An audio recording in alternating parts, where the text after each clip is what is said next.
नमस्कार दोस्तों, आज के वीडियो में अपने बात करेंगे आमेर के शासक मान सिंह की। आमेर शासक मान सिंह हैं फर्स्ट, मान सिंह हैं प्रथम। 1589 से लेकर 1614 तक शासक रहते हैं। अकबर के सर्वाधिक विश्वसनीय व्यक्ति थे। तो आज अपने मान सिंह की बात करेंगे। जन्म 1550 में होता, जन्म 1550 में होता। जिस समय भारमल की पुत्री हीर कंवर का विवाह अकबर से होता है, उसी समय मान सिंह अकबर के साथ जाते हैं। तो अकबर उन्हें फरजंद की उपाधि देते हैं। अकबर ने फरजंद की उपाधि दी, फरजंद की उपाधि दी। अकबर इन्हें फरजंद की उपाधि देते हैं। फरजंद का अर्थ होता है दत्तक पुत्र, यानी कि गोद लिया हुआ पुत्र, गोद लिया हुआ पुत्र। अब देखिएगा, जिस समय भगवंत दास की मृत्यु होती है, मान सिंह बिहार में होते हैं। तो इनका पहला जो राज्याभिषेक होता है वो पटना बिहार में होता है। राज्याभिषेक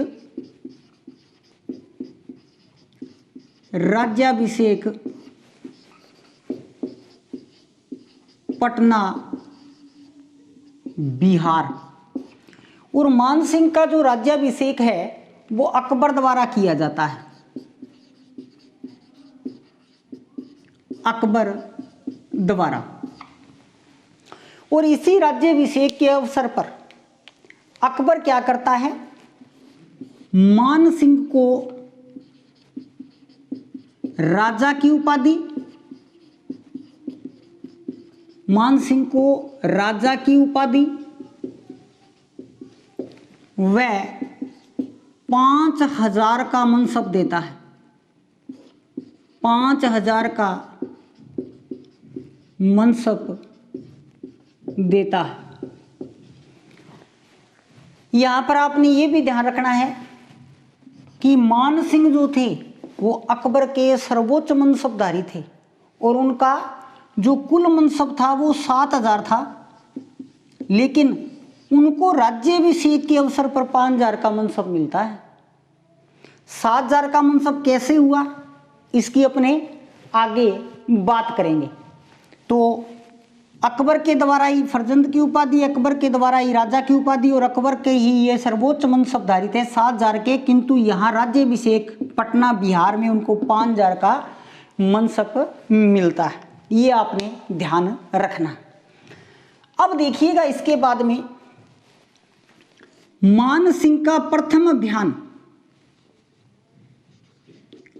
मान सिंह का प्रथम अभियान, पहला अभियान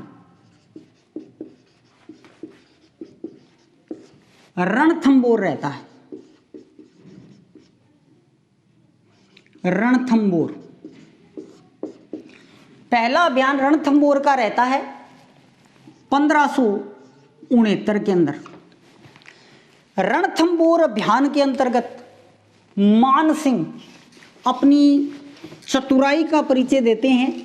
अकबर बड़े प्रसन्न होते हैं उनसे जब वो चतुराई से सुरजन सिंह हाड़ा को अधीनता स्वीकार करने के लिए मना लेते हैं।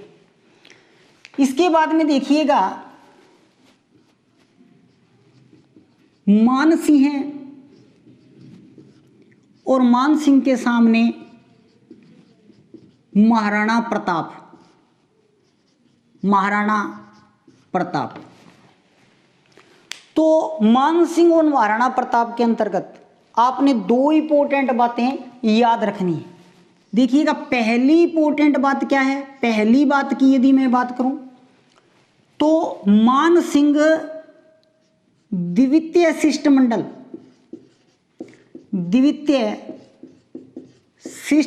का नेतृत्व करते हैं।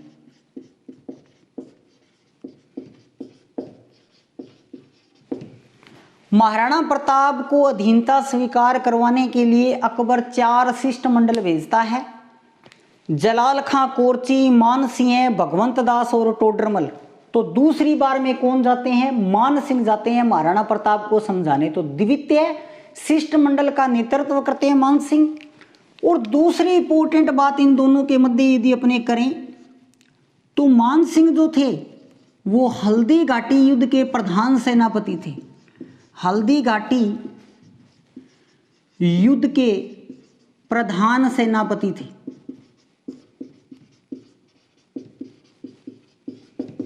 हल्दी घाटी युद्ध के प्रधान सेनापति थे, द्वितीय शिष्टमंडल का नेतृत्व करते हैं और 1576 में हुए हल्दी घाटी युद्ध के वो प्रधान सेनापति थे। इसके बाद में मानसिंह जब सियालकोट के हाकिम रहते हैं, सियालकोट के हाकिम बने।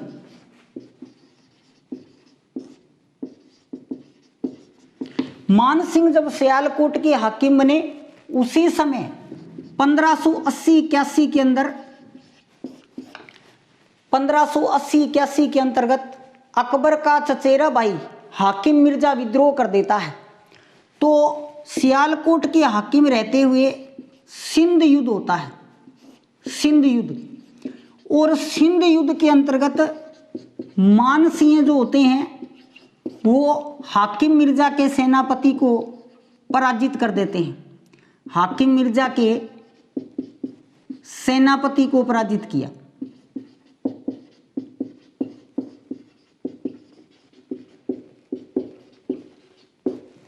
हाकिम मिर्जा के सेनापति को वो पराजित कर देते हैं 1580 सिंध के युद्ध में। तो इस युद्ध में जब वो हाकिम मिर्जा के सेनापति को पराजित कर देते हैं तो अकबर बड़े प्रसन्न होते हैं और मानसिंह को काबुल का सूबेदार बनाया जाता है। तो देखिएगा नेक्स्ट, मानसिंह काबुल के सूबेदार। मानसिंह काबुल के सूबेदार, काबुल के सूबेदार 1585 से लेकर और 1590 तक ये काबुल के सूबेदार रहते हैं।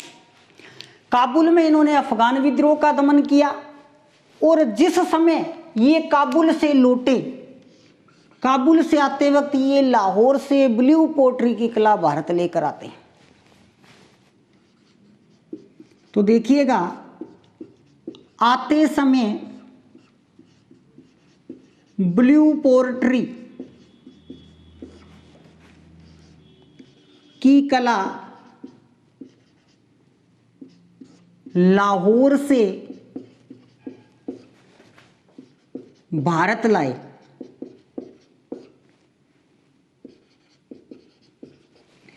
ब्लू पोट्री की कला लाहौर से भारत लेकर आते हैं। अब देखिए ब्लू पोट्री के अंदर इंपॉर्टेंट बात क्या है। तो ब्लू पोट्री की यदि मैं बात करूं तो इसमें बहुत सारी बातें रहती हैं जिसको अपने इस डायग्राम के माध्यम से समझेंगे।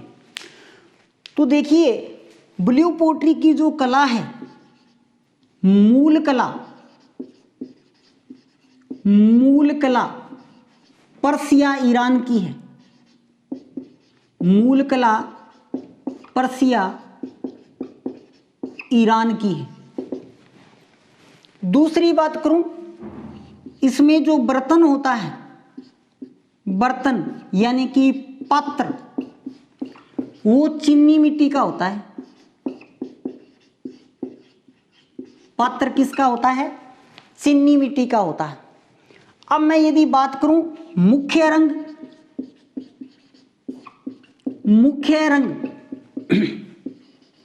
नीला होता है, नीला। प्रमुख केंद्र की मैं बात करूं, प्रमुख केंद्र, तो इसका प्रमुख केंद्र जयपुर है, इसका प्रमुख केंद्र जयपुर है। और ब्लू पोट्री के स्वर्ण काल की मैं बात करूं तो स्वर्ण काल राम सिंह द्वितीय का काल, राम सिंह द्वितीय का काल इसका स्वर्ण काल कहलाता है। अब देखिएगा ब्लू पोट्री के जादूगर, ब्लू पोट्री के जादूगर कृपाल सिंह शेखावत कहलाते हैं, कृपाल सिंह शेखावत। मऊगाम सीकर, मऊगाम सीकर पद्मश्री से ये सम्मानित हो चुके हैं और इन्होंने लगभग 26 रंगों का प्रयोग कर दिया। कृपाल सिंह शेखावत ने इस ब्लू पोट्री में लगभग 26 रंगों का प्रयोग किया, इसीलिए इनको क्या कहते हैं, ब्लू पोट्री का जादूगर है वो कहते हैं। इसी के साथ साथ ब्लू पोट्री को देसी भाषा में क्या कहते हैं, देसी भाषा में नीलगिरी कहते हैं। नीलगिरी का काम करना, नीलगिरी 2019 में पूछा जा चुका प्रश्न है। ब्लू पोट्री को देसी भाषा में क्या कहते हैं, नीलगिरी का कार्य करना, नीलगिरी का कार्य करना। इसी के साथ साथ ध्यान में रखना है आपको, जिस प्रकार से ये ब्लू पोट्री है उसी प्रकार से ब्लैक पोट्री, ब्लैक पोट्री, तो ब्लैक पोट्री जो है वो कोटा की प्रसिद्ध है और कागजी पोट्री, कागजी पोट्री, कागजी जो पोट्री है वो अलवर की प्रसिद्ध है, अलवर की कागजी पोट्री जो है वो अलवर की प्रसिद्ध है। तो मान सिंह को फरजंद की उपाधि, राजा की उपाधि, 5000 का मनसब वो कौन देता है, मान सिंह को वो सारी चीजें अकबर देता है। इसके बाद में यदि अपने बात करें तो महाराणा प्रताप के विरुद्ध वो द्वितीय शिष्टमंडल का नेतृत्व करते हैं। हल्दी घाटी युद्ध के वो प्रधान सेनापति थे। जब वो सियालकोट के हाकिम रहते हैं उस समय वो हाकिम मिर्जा के सेनापति को सिंध के युद्ध में पराजित करते हैं। उनका पहला जो अभियान है वो रणथंबोर का रहता है। उसके बाद में अकबर प्रसन्न होकर उन्हें काबुल का सूबेदार बनाता है और वो भारत आते समय लाहौर से ब्लू पोट्री की कला भारत लेकर आए। तो जो पात्र होता है वो चीनी मिट्टी का होता है, मूल कला पर्सिया ईरान की, पात्र चीनी मिट्टी का, मुख्य रंग नीला, प्रमुख केंद्र जयपुर, स्वर्णकाल राम सिंह द्वितीय, ब्लू पोट्री के जादूगर कृपाल सिंह शेखावत, मऊगाम सीकर और पद्मश्री से सम्मानित और लगभग 26 रंगों का इन्होंने क्या कर दिया, इसके अंदर प्रयोग कर दिया। इसके बाद में ब्लैक पोट्री कोटा की प्रसिद्ध है और कागजी पोट्री अलवर की प्रसिद्ध है। इसके बाद में देखिएगा मान सिंह बंगाल और बिहार के समय समय पर जो है वो सूबेदार रहते हैं। तो मान सिंह जिस समय बिहार के सूबेदार थे तो वो उड़ीसा विजय करते हैं, जो कि उनकी महत्वपूर्ण विजयों के अंतर्गत मानी जाती है। बिहार के सूबेदार के रूप में मान सिंह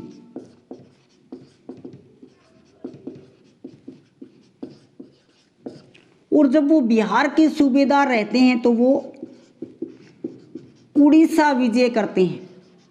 उड़ीसा विजय, उड़ीसा विजय कब, 1590 के अंदर, 1590 के अंदर। तो मान सिंह के सामने यानी कि जो युद्ध हुआ उसमें मान सिंह के सामने कतलू खां थे, कतलू खां। और इस युद्ध में मान सिंह जीत जाते हैं। उनका जीतना इतना इंपॉर्टेंट नहीं था जितना इंपॉर्टेंट इसका परिणाम था। देखिएगा परिणाम के अंतर्गत क्या है, जगन्नाथपुरी मंदिर, जगन्नाथपुरी मंदिर मुगलों को मिला। भारत का बहुत ही प्रसिद्ध मंदिर है जगन्नाथपुरी। रथ यात्रा होती है, रथ यात्रा होती है। तो जगन्नाथपुरी मंदिर इस विजय से मुगलों को मिल गया। इसके बाद में मान सिंह जो है वो ढाका विजय करते हैं। मान सिंह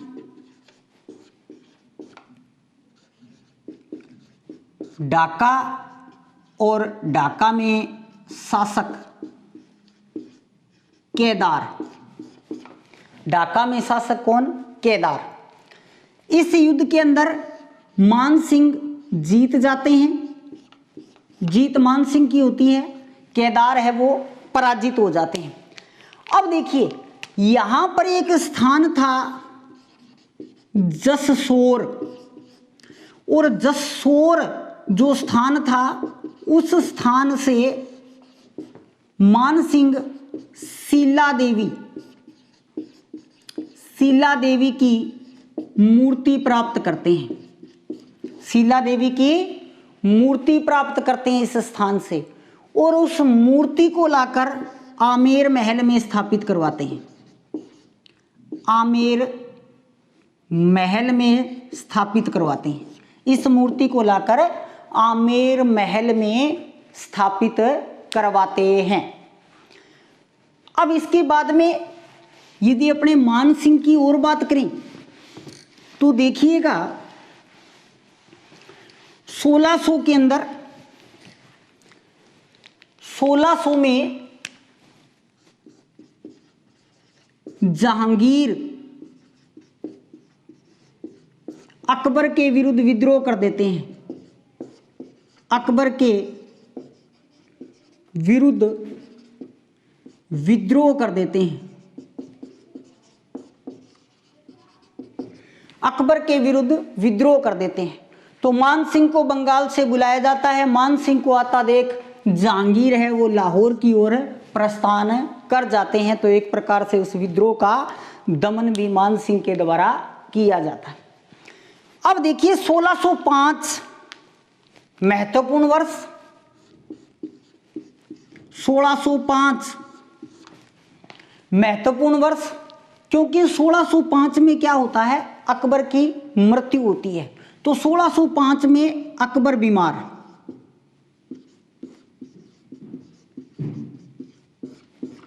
1605 में अकबर बीमार हो जाते हैं। अकबर बीमार होने के बाद अपने पुत्र खुसरो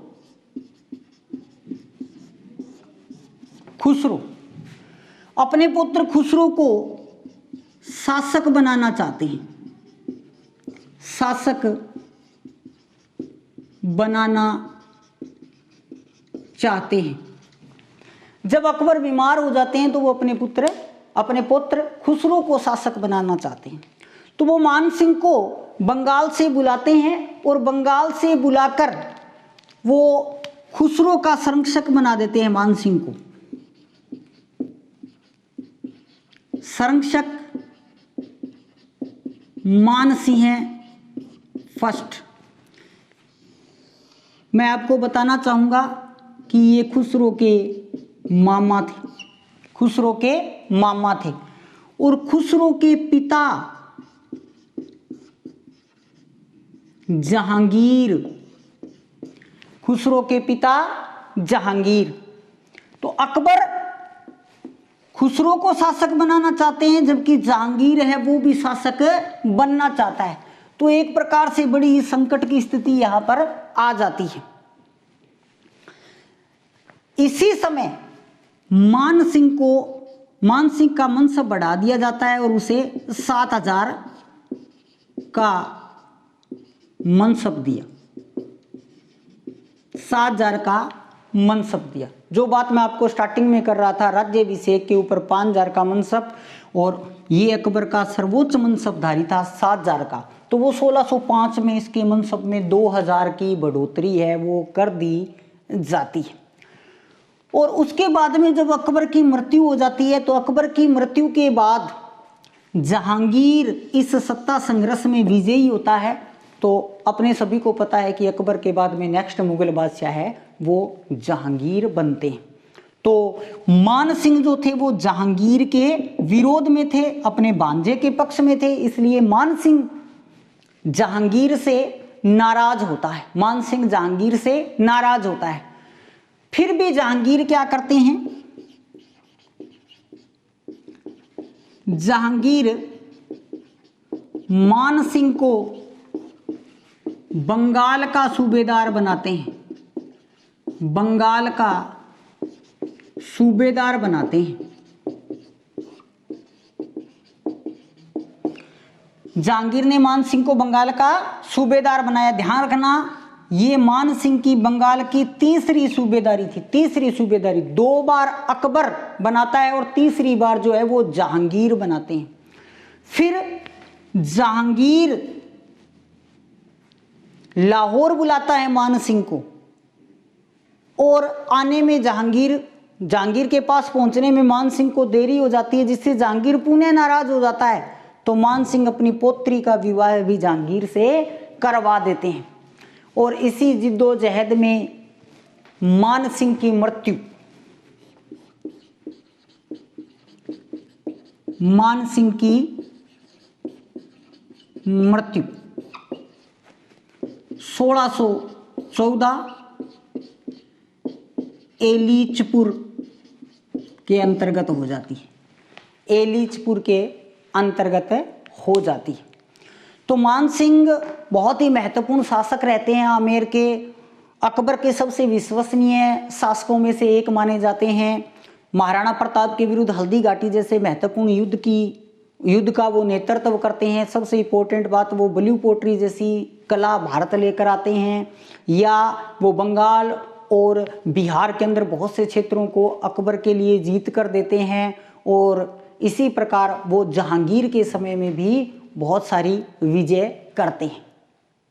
तो नेक्स्ट वीडियो में फिर मिलेंगे। जय हिंद, जय भारत।